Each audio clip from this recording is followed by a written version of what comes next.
성경 말씀 창세기 33장 1절 말씀부터 4절 말씀까지 같이 봉독하도록 하십시다.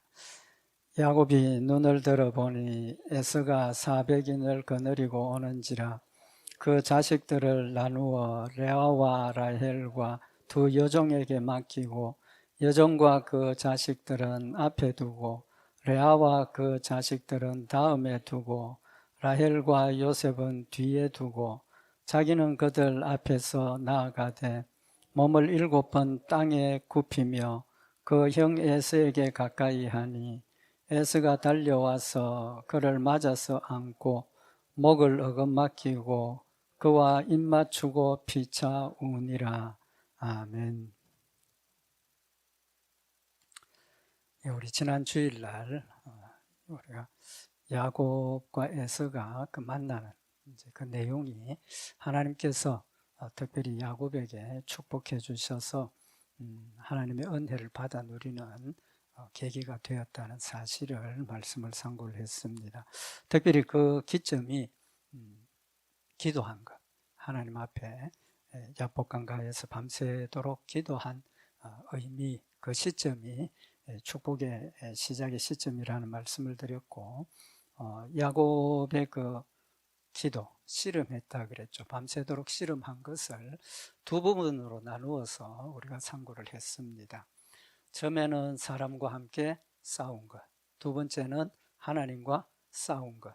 하나님과 싸운 것은 기도라는 말씀을 드렸습니다. 근데 사실은 이 야곱이 야복강가에서 밤새도록 씨름한 것이 하나님과 싸웠고 사람과 싸웠다 그랬는데, 지난 주일날 드린 말씀은 처음에 야곱이 야복강 건너편에 있을 때 낯선 사람이 찾아온 거죠. 그 누가 찾아온 겁니까? 사실 하나님이 찾아오셨습니다. 그죠?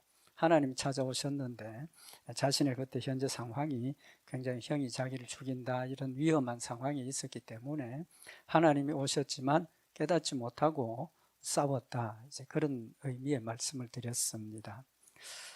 물론 그렇게 해석도 됩니다. 사람과 싸웠다 하는 그 말씀이 그런 의미도 있을 수 있지만, 사실은 지금 야곱이 그 싸움이 누구와의 싸움입니까?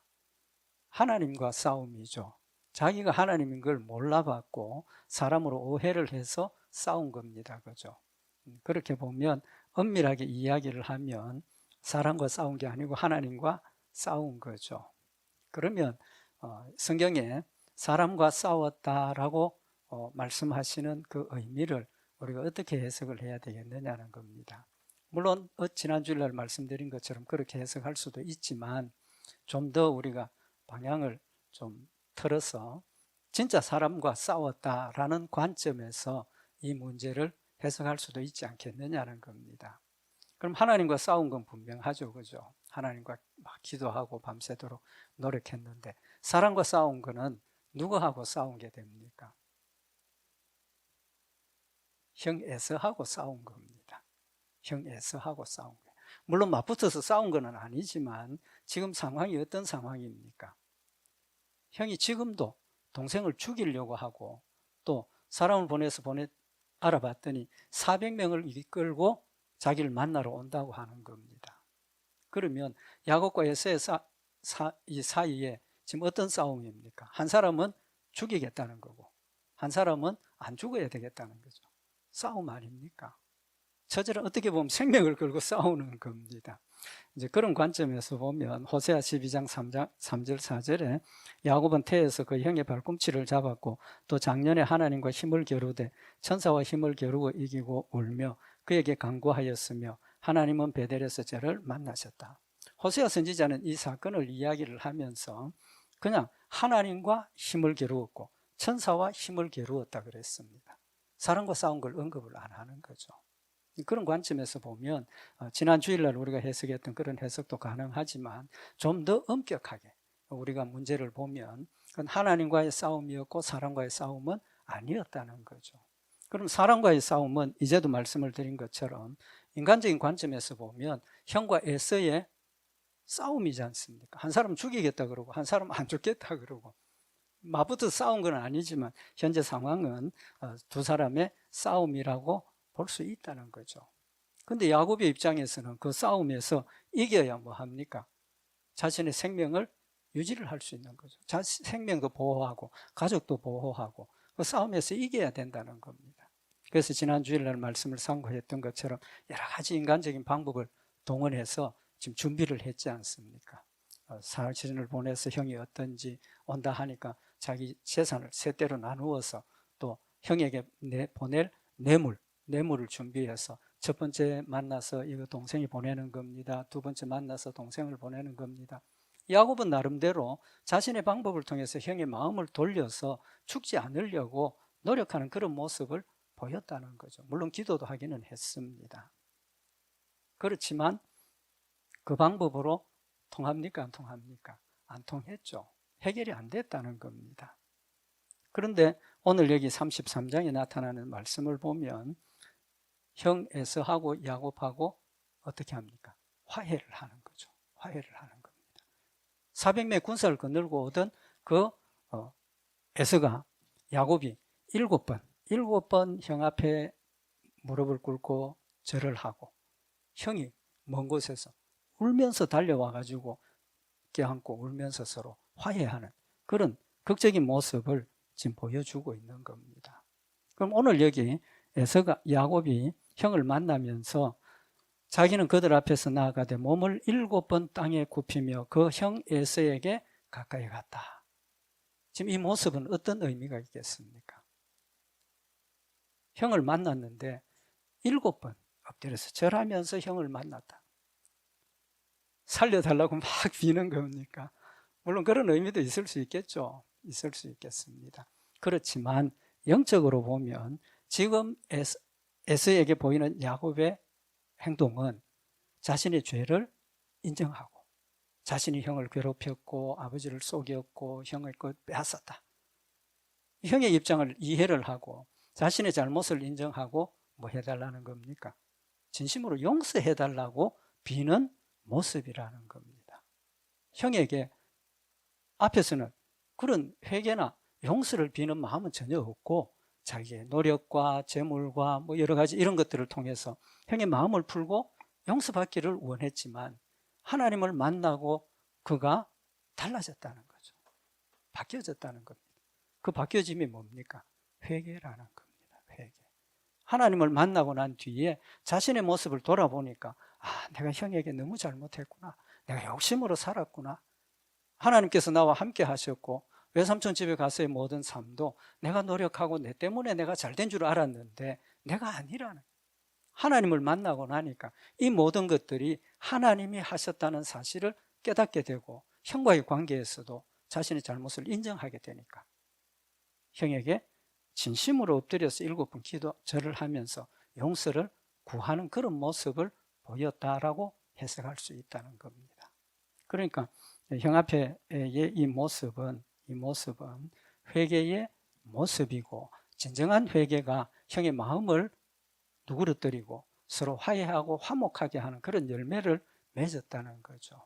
그런 관점에서 보면 지난 주일날 말씀 상고했던 것처럼 야곱이 하나님과 만나서 씨름하고 이제 하나님께 매달려서 축복해 주십시오. 축복 안 해주면 놓지 않겠습니다. 간절히 하나님 앞에 매달리는 그런 모습은 진정한 믿음을 회복하고 나니까 자신의 모든 것들을 누구와 의논해야 된다?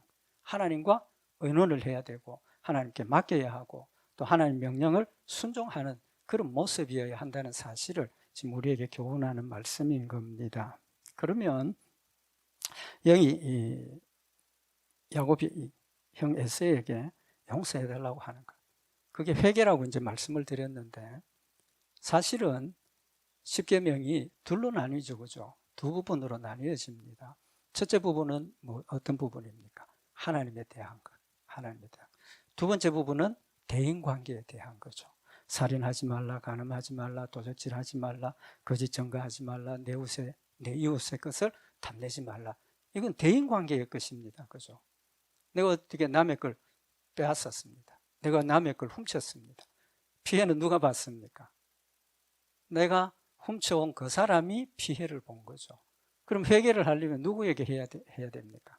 내가 피해를 입힌 사람에게 용서를 구하고 화해를 구하고 그렇게 해야 되는데 사실은 누구에게 회개합니까? 하나님께 먼저 회개를 하는 겁니다. 왜 그렇습니까?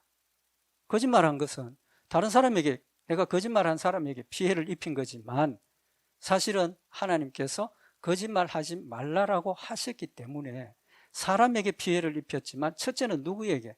하나님의 말씀을 불순종한 겁니다. 불순종한. 그러니까 야곱이 자신의 그 모든 잘못을 깨닫고 나니까 회개를 하는데 누구에게 회개를 하는 겁니까? 하나님께 회개를 하는 거죠. 또 그렇게 깨닫게 되는 것은 하나님 앞에 선 자신의 모습을 발견하고 하나님의 말씀의 기준에서 자신을 평가하니까 잘못됐다는 거죠. 그래서 하나님 앞에 회개하고 하나님 앞에 회개하는 그 모습이 진심으로 회개에 뭐가 맺힌 겁니까? 열매가 맺혔다는 거죠. 회개의 열매가 있다는 겁니다. 회개의 그 열매가, 하나님에 대한 회개의 열매가 대인관계의 문제를 해결하고 용서를 구하고 용서하고 사랑하는 관계가 되어지는 근본이라는 사실을 지금 말씀을 하고 있는 겁니다. 진심으로 회개하고 용서를 구하는 그 야곱의 모습을 보고 오늘 여기 4절에 보면 에서가 달려와서 그를 맞아서 안고 목을 어긋맞기고 그와 입맞추고 피차 오니라. 화해가 됩니다. 어느 정도 화해가 됐습니까? 성경에 보면 아버지 이삭이 나이가 많아서 하나님 부르심을 받고 죽었습니다. 창세기 35장 29절에 보면 이삭이 나이 많고 늙어 기운이 지나매 죽어 자기 열조에게로 돌아가니 그 아들 에서와 야곱이 그를 장사하였더라. 그 아들 에서와 야곱이 함께 아버지의 장사를 치렀다는 겁니다. 화목하게 됐습니까? 안 됐습니까? 완벽하게 화목하게 된 게 아닙니까? 만약에 그렇지 않았다면 누구 한 사람이 아버지를 장례를 치렀을 것이고 그 자리에 함께 하지 않았을 거라는 겁니다. 하나님 주신 은혜로 자신을 회개하고 진심으로 용서를 구할 때 또 그 용서를 받아들이고 하나가 되어서 함께 하나님 주신 은혜를 받아 누린 결과를 우리가 볼 수가 있다는 겁니다. 그러면 오늘 말씀을 선고해야 될 중요한 부분 중에 하나가 뭐냐 하면 하나님을 만나고 회개한 야곱이 어떤 모습이었느냐, 야곱의 변화된 모습을 우리가 좀 상고를 해보자는 겁니다. 야곱이 밤새도록 하나님인 줄 모르고 생명 걸고 싸웠는데 환도뼈를 맞고 자신이 깨닫게 됐죠. 지금 싸우고 있는 상대가 하나님이라는 걸 깨닫게 되었습니다. 야곱이 그에게 부탁한 게 뭡니까? 지난 주일날도 말씀을 상고했던 것처럼 그 사람이 가로되 날이 세려하니 나로 가게 하라. 야곱이 가로되 당신이 내게 축복하지 아니하면 가게 하지 아니하겠나이다. 뭡니까? 축복받기를 원하고 또 그 축복을 위해서 기도하는 모습이죠. 기도하는 모습입니다. 그런데 믿음의 기도를 하고 있지 않습니까? 이제는 내가 이때까지 싸웠던 사람이 내가 물리치고 이겨야 될 상대가 아니라 나를 위하시고 나를 지켜주시고 나를 보호하시는 하나님이라는 사실을 믿음으로 받아들이고 나니까 또 나의 하나님이라는 사실을 받아들이고 나니까 하나님 나 축복 안 해주면 놓지 않겠습니다. 우리의 모습이 진심으로 하나님 앞에 믿음의 백성이 되고 하나님의 자녀가 되었으면 신앙생활의 가장 핵심 중에 하나가 뭡니까? 기도이지 않습니까? 쉬지 말고 기도하라 그랬습니다. 쉬지 말고 성경 상고하라는 말씀은 없습니다. 쉬지 말고 기도하라 그랬습니다. 왜 그렇습니까? 기도는 하나님을 찾는 것이고 하나님을 생각하고 부르는 것이기 때문입니다. 무슨 의미인지 아시겠죠? 쉬지 말고 기도하라는 것은 한순간도 하나님 잊어버리지 말고 하나님을 머리에 새기고 마음에 새겨서 계속해서 하나님을 생각을 하라는 겁니다. 심지어 냉수 한 그릇 마시는 그 순간까지도 하나님을 생각을 하고 바람이 부는 그 순간에도 시원하구나. 그게 아니라 하나님께서 바람을 주셔서 시원하게 하시는구나. 범사에 하나님과 연결시켜서 하나님과의 관계를 생각을 하고 하나님이 나를 다스리시고 주관하신다는 의미를 깨달으라는 겁니다. 그래서 하나님께서 그가 함께 하심을 깨닫고 나니까 하나님 날 축복 안 해주면 절대로 놓지 않겠습니다. 그렇게 믿음으로 하나님 앞에 메어 달리는 모습을 보이게 되는 거죠. 두 번째로 그의 모습이 오늘 여기 3절에 보면 에서를 만나는 모습이 자기는 그들 앞에서 나아가되 몸을 7번 땅에 굽히며 형 에서에게 가까이 갔다. 거기 보면 1절 2절에 형이 오는 걸 보고 만나러 나가는데 어떻게 합니까? 자식들을 지난 주일날 말씀 상고했던 것처럼 종의 자식, 그 다음에 라헬의 자식, 레아의 자식 세 부분으로 나누었죠. 나누어 가지고 2절에 보면 여종과 그 자식들은 앞에 두고 레아와 그 자식들은 다음에 두고 라헬과 요셉은 뒤에 두었다. 누굴 제일 사랑했습니까? 그죠? 라헬, 요셉. 정말 사랑했던 아내는 제일 뒤에 두고 그전에는 어떻게 했습니까? 자기가 제일 뒤에 섰지 않습니까? 자기가 제일 뒤에 서고 다 앞서 보내고 뒤에 숨었던 사람입니다. 근데 오늘 여기 말씀을 보면 그렇게 했지만 자신이 제일 앞에 나가서 몸을 7번 땅에 굽히고 형에게 가까이 갔다는 겁니다. 이기적인 사람이었습니다. 그러나 이제는 가족도 지키고 또 하나님의 말씀대로 용서를 구하고 하나님 뜻대로 살아야 되겠다는 그런 믿음의 모습이 되니까 자기가 제일 앞에 나가서 문제를 해결하는 모습을 보여주고 있다는 겁니다. 담대한 사람이 되었죠. 자신이 해결자가 되려고 하나님의 힘을 의지하고 문제를 해결하려고 노력하는 그런 모습을 보여주고 있습니다. 마지막에 그의 변화된 모습이 뭡니까? 이제도 말씀을 상고했던 것처럼 그 형에게 7번 몸을 굽히고 땅에 몸을 굽히고 형에게 나갔다. 회개하는 모습을 보여주고 있다는 겁니다.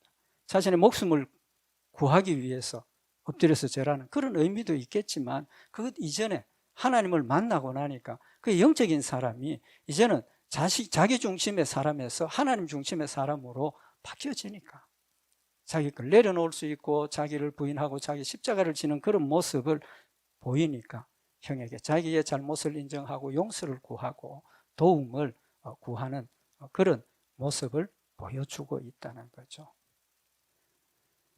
하나님께서 우리에게 원하시는 것이 뭡니까? 이때까지 말씀을 상고했던 것처럼 늘 하나님이 나의 하나님이심을 깨닫고 내가 늘 하나님 앞에 서 있음을 깨달아야 된다는 겁니다. 이사야 선지자를 하나님께서 세우실 때 하나님께서 이사야 선지자에게 자신의 모습을 보여주셨죠. 이사야 선지자의 고백이 뭡니까? 화로다 나여 나는 입술이 부정한 사람인데 부정한 사람 가운데 거룩한 하나님을 배웠습니다. 만났습니다. 그렇게 고백을 하고 있습니다. 근데 여기 우리가 핵심적으로 봐야 될 게 뭐냐 하면 이사야가 나는 죄인인데 하나님을 만났습니다. 이게 아닙니다. 뭐라고 이야기를 합니까? 화로다 나여 나는 입술이 부정한 사람이다. 하나님께서 이사야를 지금 선지자로 세웁니다. 선지자의 역할이 제일 중요한 역할이 뭡니까? 물론 삶을 통해서 보여주어야 하지만 그의 입술을 통해서 하나님의 말씀을 전하는 것이 핵심적인 사역입니다. 자신이 입술이 부정하다는 것은 하나님께서 말씀 전하는 사명을 맡겨주셨는데 그 사명을 감당하는 내 입술이 부정하다는 겁니다. 감당할 수 없다는 겁니다. 그때 하나님께서 뭐라고 하십니까? 화로불을 가지고 와서 그의 입술을 대면서 내가 너를 정결케 했다. 정결케 했다. 하나님께서 우리의 죄를 용서하심을 우리에게 깨우쳐 주시고 그 용서를 힘입어서 나는 무능하고 나는 죄인이지만 하나님 나와 함께 하심의 의미를 우리가 느낄 때 하나님 앞에 모든 것을 내어놓고 회개할 수 있고 용서할 수 있고 용서받기를 구할 수 있는 그런 모습이 된다는 사실을 우리에게 교훈을 하시는 겁니다. 회개의 의미가 뭡니까? 좀 전에도 말씀드린 것처럼 자신과의 싸움입니다. 회개는 자신과의 싸움입니다. 왜? 하나님 앞에서 나의 모습을 볼 때 내 죄가 느껴지고 깨달아질 때 내가 그 죄를 인정하기가 쉽습니까? 어렵습니까? 절대로 안 됩니다. 절대로 안 됩니다. 내가 잘못한 게 분명하지만 지적을 하면 무슨 말이 더 먼저 나옵니까? 내가 잘못했던 이유부터 먼저 이야기가 나오게 돼 있어요. 너 어떻게 했지? 아, 그때 바빠서 그랬어. 너 어떻게 했지? 아, 그래 내가 뭐 잠깐 생각을 못해서. 무엇든지 그 일에 대해서 내가 용서받고 나를 보호할 수 있는 이유를 대게 돼 있습니다. 그러나 하나님 앞에 섰을 때 하나님께서 지적하실 때 아이고 하나님 이랬습니다. 잘못했습니다. 그게 아니지 않습니까? 다윗이 자신의 죄를 지적했을 때 내가 하나님 앞에 범죄했습니다. 다른 핑계가 없습니다. 이유 없습니다. 하나님, 내가 잘못했습니다. 우리의 회개의 모습이 그렇게 되어야 된다는 사실인데, 그러기 위해서는 뭐가 필요하다는 겁니까? 자기를 내려놓아야 돼요. 자기를 부인하지 않으면 핑계 댈 수밖에 없습니다. 자기 내 마음의 욕심과 모든 것들을 십자가에 못 박지 않으면 핑계 댈 수밖에 없습니다. 핑계를 대니까 어떻게 합니까? 이유를 대고 회개하지 못하고 또 화를 내기도 하고, 진정한 회개가 이루어지지 않는다는 거죠. 야곱은 자신을 돌아보았습니다. 자신을 돌아보았을 때 형에게 잘못한 것, 아버지에게 잘못한 것, 자신이 살면서 외삼촌, 형제, 조카, 형제들 잘못한 그 모든 것들을 자기 책임으로 돌리게 되더라는 겁니다. 자기 책임으로 돌리게 되니까 하나님 앞에 용서를 구하고 자기가 회개하게 되니까 사람과의 관계가 회복되어지는 거죠. 제일 먼저 깨달은 것이 하나님 앞에 선 자신의 모습을 보았다는 겁니다. 그래서 어떻게 되었습니까? 하나님에 대한 호칭이 달라졌지 않습니까? 하나님에 대한 호칭이 달라졌습니다. 창세기 32장 9절을 보면 야곱이 기도합니다. 야곱이 또 이르되 내 조부 아브라함의 하나님, 내 아버지 이삭의 하나님 여호와여, 주께서 전에 내게 명하시기를 내 고향 내 족속에게로 돌아가라, 내가 네게 은혜를 베풀리라 하셨나이다. 지금 야곱이 하나님 앞에 기도하면서 뭘 근거로 기도합니까? 하나님이 약속하신 걸 근거로 기도하고 있습니다. 그죠? 하나님께서 내 고향 내 족속에게로 돌아가라 하셨고 내게 은혜를 베풀리라고 하셨습니다.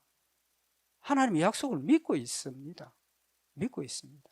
그런데 하나님에 대한 호칭이 나의 하나님이 아니라 누구의 하나님입니까? 내 할아버지의 하나님, 내 아버지의 이삭의 하나님. 믿음의 관계는 되어 있지만 누구를 통해서? 할아버지를 통해서, 아버지를 통해서 자기를, 간접적인 관계를 지금 이야기를 하고 있는 겁니다. 하나님 우리와 관계를 맺으시고 하나님께서 여러분과 저를 하나님의 자녀로 택하셨을 때는 아버지의 믿음을 통해서 나를 구원한 것 절대로 아닙니다. 자식의 믿음을 통해서 나를 구원한 것 절대로 아닙니다. 하나님과 나지 그 사이에 예수 그리스도 외에는 아무도 중보가 없습니다. 오직 예수 그리스도. 하나님께서 성령으로 나를 예수 그리스도를 통해서 하나님을 믿게 하셨고 성령님 내 안에 와 계시고 하나님이 내 안에 와 계신다는 사실을 교훈을 하는 겁니다. 그래서 창세기 32장 30절에 보면 그곳 이름을 브니엘이라 하면서 그 의미를 그가 이르기를 내가 하나님과 대면하여 보았으나 내 생명이 보존되었다.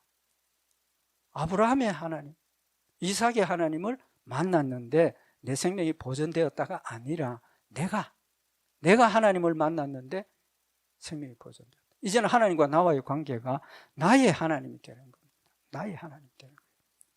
두 번째는 좀 전에도 말씀을 드렸지만 하나님 앞에선 자신의 모습을 돌아보니까 자기가 너무 이기적이고 욕심만 가득 찼고 자기의 이익만 찾았던 그런 이기적인 모습을 깨달았다는 겁니다. 깨닫고 나니까 하나님 앞에 회개하게 되고 진정한 회개를 하고 나니까 형과의 관계도 화목한 관계가 되고 용서를 빌고 용서받는 그런 모습을 가지게 되었다는 겁니다. 진정한 믿음은 하나님과 나와의 관계, 하나님과 나와의 관계를 생각을 하고 늘 하나님 앞에 나를 세울 때 온전한 믿음의 열매가 맺혀진다는 사실을 교훈을 하고 있습니다. 하나님께서 문제를 해결해 주셨죠. 그걸 회개하고 돌이키고 용서를 구하고 하나님께서 용서받게 하셨습니다. 그죠? 하나님 우리에게 약속하신 약속입니다. 우리가 믿음대로 살고 하나님 뜻대로 살면 하나님께서 범사에 합력하여 선을 이루시겠다고 약속하셨고 기도하면 들어주신다고 약속을 하셨습니다. 한 가지 생각을 해보십시다. 만약에 에서가 야곱을 죽이려고 했다면 어떤 상황이 됐겠습니까? 보나마나죠. 가정이 파탄이 나는 거 아닙니까? 자자손손 원수가 되어서 싸우고 뭐 그렇게 했을 겁니다. 근데 하나님께서 야곱의 마음을 돌이키게 하시고 회개하게 하시고 형에게 용서하게 하셔서 화목하게 되니까 아버지의 장례도 함께 치르는 그런 화목한 열매를, 완벽한 형제 우애를 회복해 하시고 하나님의 사랑과 은혜를 함께 나눌 수 있는 축복을 더하여 주셨다는 겁니다. 두 번째로 하나님께서 무엇을 주셨습니까? 야곱에게 이제는 네가 야곱이라 부를 것이 아니라 이스라엘이라 부를 것이라. 이름을 바꿔주셨습니다. 이름을 바꿔주셨다는 것은 그의 옛사람을 완전히 없애버리고 새로운 사람으로 탄생하게 하셨다는 거죠. 중생의 의미를 이야기를 하는 겁니다. 이스라엘이라는 이 뜻은 하나님이 다스리신다, 그런 뜻입니다. 하나님이 함께 하시고 강하게 하신다, 그런 뜻입니다. 그래서 이스라엘이라는 이름은 하나님이 함께 하셔서 그 나라를 지키시고 보호하시고 끝까지 하나님 나라로 데려가신다라는 가장 복된 그런 의미의 이름인 겁니다. 야곱이라는 뜻이 뭡니까? 야곱이라는 뜻은 형이 발꿈치를 잡고 나왔죠. 발꿈치를 잡았다는 뜻입니다. 발꿈치를 잡았다는 뜻은 속이는 자, 강탈하는 자. 이름대로죠, 그죠? 발꿈치를 잡고 나왔으니까 형을 속이고 아버지를 속이고 자기의 욕심을 이루기 위해서 인간적인 방법, 이기적으로 자기 중심으로 행했던 그런 사람입니다. 그런 사람을 이스라엘로 바꿔주셨다. 하나님만 믿고 의지하고 하나님의 힘으로 살아가는 사람이라는 것을 말씀을 하고 있는 겁니다. 그러면 야곱이 이렇게 변화될 수 있었던 이유가 뭡니까? 야곱이 이렇게 변화될 수 있었던 이유가 뭡니까? 간단하지 않습니까? 하나님께서 그를 찾아오셨습니다. 하나님께서 그를 찾아오셨어요. 야곱이 먼저 찾은 것 아닙니다. 하나님이 그를 먼저 찾아오셔서 그가 믿음을 가질 수 있도록 외삼촌 집에서 돌아오는 길에 야곱에게 뭘 보여주셨습니까? 하나님의 군대를 보여주셨고 믿음으로 내가 너를 지키고 있으니까 걱정하지 말고 가라고 믿음의 근거를 제공해 주셨습니다. 마하나임이라는 이름을 붙였습니다. 그럼에도 불구하고 그는 하나님이 함께 하심을 깨닫지 못했고 느끼지 못했고 두려워하고 역시 여전히 자신의 지식과 경험과 자신의 방법을 동원해서 문제를 해결하려고 했던 그런 야곱입니다. 그럼에도 불구하고 하나님께서 그를 찾아오셔서 깨닫게 하시고 회개하게 하셨다는 사실을 우리에게 교훈을 하고 있는 겁니다. 한 가지 더 우리가 여기 마지막으로 상고할 말씀이 뭐냐 하면 하나님께서 야곱에게 고향으로 돌아가라고 명령하신 이유가 뭡니까? 베델입니다. 베델. 하나님께서 외삼촌 집으로 갈 때 야곱에게 나타나셔서 내가 너 가는 길을 함께 하겠고 큰 부자가 되어서 돌아오게 하겠다 약속하셨습니다. 그때 야곱이 뭐라고 합니까? 하나님, 정말 하나님 말씀대로 내가 갔다가 이렇게 돌아오면 여기 내가 지금 엎드려 있는 여기에 돌을 쌓고 기름을 붓고 여기가 하나님의 전이 되도록 하겠습니다라고 서원을 합니다. 서원을 했어요. 이제 돌아왔지 않습니까? 마지막으로 야곱에게 남은 게 뭡니까? 베델에 가서 하나님께서 서원한 것을 이루어야 하는 게 남아있죠. 하나님께서 형과도 화해하게 했습니다. 이제는 편안하게 거기 거하도록 하셨습니다. 그런데 야곱이 서원한 걸 이행을 했습니까? 안 했습니까? 이행을 안 하고 멈춰 있었어요. 아직도 완전한 믿음에 서지 못한 겁니다. 그래서 하나님께서 가서 서원한 것 이행하라고 말씀을 하셨지만 그냥 머물러 있었던 거예요. 그러니까 하나님은 어떻게 합니까? 디나 사건이라고 있습니다. 딸 디나가 불행한 일을 당하고 또 오빠들이 원수를 갖게 되고 그 지역에 살 수 없는 그런 상황이 돼서 도망가게 된 겁니다. 결국은 그들이 하나님의 역사대로 순종하게 서원한 것을 이행하도록 하나님께서 강권적으로 역사하시는 겁니다. 하나님 앞에 약속한 것을 자원해서 서원했으니까 이루어야 되는데 안 하고 머물러 있으니까 하나님 그냥 버려두시지 않고 그에게 채찍질하시고 징계하시고 깨닫게 하셔서 도망가게 만드셨어요. 도망가서 베델로 가게 만드시는 겁니다. 그래서 창세기 35장 1절에 보면 하나님이 야곱에게 이르시되 일어나 베델로 올라가서 거기 거하면 네가 네 형 에서의 낯을 피하여 도망하던 때에 네게 나타났던 하나님께 거기서 제단을 쌓으라. 얼마나 답답하면 하나님 얼마나 답답하시면 야곱에게 찾아와서 이제 너 평안하게 있지 않느냐, 너 약속한 것 이행하라고 말씀을 하시는 겁니다. 그래서 이제 도망자 신세가 되었을 때 야곱이 깨닫고, 하나님께서 하나님께 약속한 그 일을 내가 행해야 되겠구나, 가자. 그리고 자기 집에 있는 사람들에게 이야기를 합니다. 야곱이 자기 집사람과 자기 함께한 모든 사람들에게 너희 중에 있는 이방 신상들을 버리고 자신을 정결케 하고 너희들의 의복을 바꾸어 입으라. 충격적이지 않습니까? 하나님 앞에 자기를 세우고 하나님 앞에 회개하고 하나님 함께 하심으로 형과 화해했던 그 야곱의 집에 아직도 뭐가 있다는 겁니까? 우상 숭배하고 있는 모습이 있다는 겁니다. 이제는 베델의 하나님 앞에 서원을 이루기 위해서 베델로 가는 그 순간에 이제는 우리가 가지고 있는 우상적인 것, 모든 것 내어놓으라. 그리고 그들이 신상, 귀걸이 이런 것들 모두 모아서 야곱에게 주니까 야곱 그거 모아서 땅에 묻어버리고 베델로 가게 되는 겁니다. 그래서 베델에 가서 하나님 앞에 다시 서원을 하고 이름을 뭐라고 이야기를 합니까? 엘 베델. 하나님, 베델의 하나님이시다. 그 뜻이 뭡니까? 내가 하나님 주신 축복을 깨닫고 하나님 은혜대로 말씀대로 살아야 함에도 불구하고 아직도 회개치 못했던 나를 하나님께서 깨우쳐서 다시 회개하게 하시고 온전하게 하신 하나님이라는 의미를 가지고 있는 겁니다. 우리 신앙생활도 마찬가지입니다. 야곱보다 더하죠. 하나님께서 더 귀한 것들을 채워주셨고 우리도 하나님을 만났고 하나님 말씀대로 순종해야 할 일들이 많이 있음에도 불구하고 여전히 우리는 베델로 가지 못하고 머물러 있는 모습입니다. 그럼에도 불구하고 하나님께서 어떻게 하십니까? 강권적으로 우리가 하나님 말씀 순종하도록 역사하시는 겁니다. 왜 하나님께서 야곱에게 베델로 가서 하나님께서 원한 것을 이루도록 하셨겠습니까? 하나님 신실하신 하나님이시기 때문에. 왜? 베델이 약속한 것 이행하지 않으면 하나님께서 야곱에게 약속하신 그 축복을 야곱이 받아 누릴 수 있습니까? 없습니까? 받아 누리지 못하지 않습니까? 하나님 앞에 서원한 것을 이루지 못하면 하나님 거기에 대한 것들을 찾으신다는 겁니다. 하나님 약속하신 일을 이루시기 위해서는 반드시 야곱이 베델에서 하나님 앞에 서원한 것을 이행해야 하기 때문에 하나님께서 그를 일으켜 세워서 반드시 하나님의 서원을 이루도록 역사하시는 하나님이십니다. 우리의 신앙생활도 마찬가지입니다. 우리가 잘못되어 있을 때 하나님 버려두시지 않는 이유가 뭡니까? 하나님 나에게 약속하셨고 하나님 나를 천국까지 데려가신다고 약속을 하셨는데 그냥 버려두면 불신앙 가운데서 우리는 죽을 수밖에 없는 겁니다.